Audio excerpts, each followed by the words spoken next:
একজন জালেম নেতা হঠাৎ করে তৈরি হয় না, সে তৈরি হয় আমাদের নীরবতা আর ভুল সিদ্ধান্তে। ভোট কি শুধু অধিকার নাকি আমানত? ইসলামের দৃষ্টিতে রাজনীতি। ভাই ও বোনেরা, নির্বাচন শুধু ব্যালটের কাগজ না, এটা একটি সাক্ষ্য। সাক্ষ্যর বিষয়ে ইসলাম সুস্পষ্ট কথা বলেছেন। আল্লাহ তাআলা বলেন, সাক্ষ্য গোপন করো না, যে গোপন করে তার অন্তর গুনাহগার।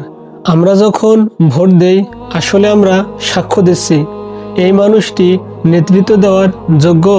ইসলামে নেতৃত্ব মানে ক্ষমতা নয়, নেতৃত্ব মানে আমানত। আল্লাহ রাসূল সাল্লাল্লাহু আলাইহি সাল্লাম বলেছেন, নেতৃত্ব কিয়ামতের দিন অনুশোচনার কারণ হবে, শুধু তার জন্য নয় যে তা ন্যায়ভাবে আদায় করেছে। আজ আমরা অনেক সময় দেখি টাকা, দল, ভয়, আবেগে পড়ে এমন মানুষকে বেছে নেই। কিন্তু মনে রাখবেন, একজন জালেম নেতা হঠাৎ করে তৈরি হয় না, সে তৈরি হয় আমাদের নীরবতা আর ভুল সিদ্ধান্তে। ইসলাম আমাদের শিখিয়েছে ন্যায়পরায়ণকে সমর্থন করতে, জালেমের পাশে না দাঁড়াতে, সত্য বলার সাহস রাখতে।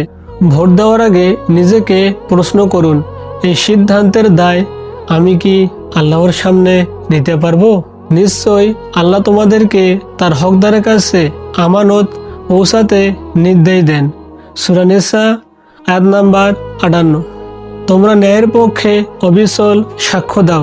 সূরা মায়েদা আয়াত নাম্বার 8।